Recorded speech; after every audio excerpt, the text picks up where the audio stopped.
চতুর্থ ধাপের নির্বাচনে কেন্দ্রে কেন্দ্রে পৌঁছানো হচ্ছে ভোটের সরঞ্জাম। সবশেষ অবস্থা জানাতে পটুয়াখালী এবং খুলনা থেকে সরাসরি যুক্ত হচ্ছেন ইব্রাহিম সাইদ এবং নূর ইসলাম রকি। শুরুতে আমরা যাচ্ছি পটুয়াখালীতে। সাইদ, সব কেন্দ্রে ভোটের সরঞ্জাম পৌঁছেছে কিনা, এলাকার সার্বিক চিত্র আমাদের জানান।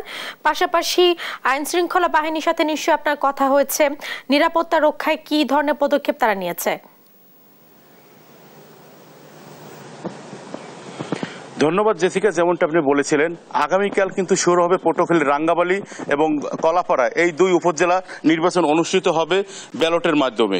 এছাড়া কিন্তু সকাল 8টা থেকে বিকাল 4টা পর্যন্ত এই ভোট গ্রহণ চলবে একটানা। আজ মঙ্গলবার দুপুর 2টা থেকে কেন্দ্রগুলোতে পাঠানো হয়েছে ভোট গ্রহণের আনুষঙ্গিক সরঞ্জাম। এই দুই উপজেলায় মোট ভোটার সংখ্যা 2,92,338 জন। এই দুই উপজেলায় 111টি কেন্দ্রে ভোট গ্রহণ অনুষ্ঠিত হবে। এছাড়া কিন্তু এই দুই উপজেলা সুষ্ঠুভাবে ভোট গ্রহণের লক্ষ্যে প্রতি কেন্দ্রে 5 জন পুলিশ সদস্য ও 17 জন আনসার সদস্য সার্বক্ষণিক দায়িত্ব পালন করবেন। এছাড়া ভোট সুষ্ঠু করার লক্ষ্যে মাঠে 28 জন magistrate, 4 team RAB, 4 team BGB ও 8 টিম কোস্টগার্ড মোতায়েন করা হয়েছে। আপনাকে একটু জানিয়ে রাখি যে কলাপাড়া 2টি পৌরসভা ও 12টি ইউনিয়ন নিয়ে কলাপাড়া উপজেলা গঠিত। এখানে পুরুষ ভোটার 1,04,372 জন, মহিলা ভোটার 1,01,050 জন এবং এখানে 3 জন কিন্তু তৃতীয় লিঙ্গের ভোটার আছে। এখানে চেয়ারম্যান পদে 3 জন, পুরুষ ভাইস চেয়ারম্যান পদে 3 জন এবং মহিলা ভাইস চেয়ারম্যান পদে 4 জন প্রতিদ্বন্দ্বিতা করছেন। অন্যদিকে 6টি ইউনিয়ন নিয়ে রাঙ্গাবালী উপজেলা গঠিত। এখানে পুরুষ ভোটার 45,761 জন, মহিলা ভোটার 44,993 জন।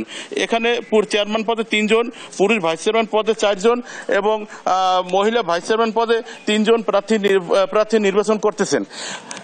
আমি আপনাকে আরেকটু জানিয়ে রাখি, এই যে ঘূর্ণিঝড় রিমেল যে এখান থেকে তাণ্ডব চালিয়ে গেছেন, তার সবচেয়ে বেশি ক্ষতিগ্রস্ত হয়েছে কলাপাড়া এবং রাঙ্গাবালী।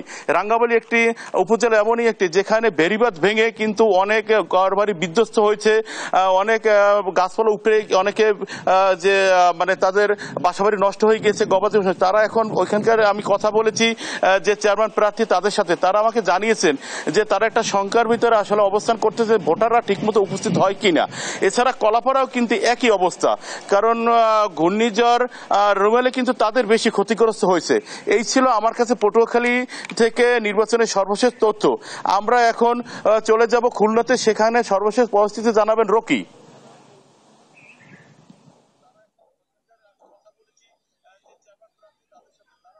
ধন্যবাদ। আপনি যেমনটি বলছিলেন, খুলনায় কিন্তু আসলে আমরা জানি যে আগামীকাল 3টি উপজেলায় নির্বাচন অনুষ্ঠিত হবে, পটিয়াঘাটা, দাকোপ এবং রূপসায়। ইতিমধ্যে কিন্তু নির্বাচন অফিস থেকে ভোটের যে সরঞ্জাম যেটা বলে ব্যালট পেপার সহ আনুষঙ্গিক সরঞ্জাম কিন্তু কেন্দ্রে কেন্দ্রে পৌঁছে গিয়েছে। আমরা নির্বাচন অফিস থেকে যেটা জানতে পেরেছি যে আজ সকাল থেকে কিন্তু এগুলা আসলে প্রত্যেকটি কেন্দ্রের উদ্দেশ্যে হস্তান্তর করা হয়েছে এবং সহকারী প্রিজাইডিং অফিসার যারা তারা কিন্তু এগুলো নিয়ে কেন্দ্রে কেন্দ্রে পৌঁছেছে। আমরা এই মুহূর্তে এসেছি সাচিবুনিয়া সরকারি প্রাথমিক বিদ্যালয় যে কেন্দ্রটি, এই কেন্দ্রটিতে। এখানে এসে আমরা যেটা দেখতে পেয়েছি যে প্রিজাইডিং অফিসার সহ তার যে জনবল আছে তারা কিন্তু আগামীকাল যে ভোটের প্রস্তুতি, এই প্রস্তুতির সকল কাজ আসলে করছে। আমি একটু বলে রাখতে চাই যে এই খুলনার যেই নির্বাচন এলাকায় আমরা এখন আছি, এইখানটার কিন্তু একদম প্রত্যন্ত অঞ্চলের একটি এলাকা। এইখানে ভোটারদের সাথে আমি কথা বলেছি, তারা বলেছে যে সুষ্ঠু ভোটের প্রত্যাশা সকলের আর কি।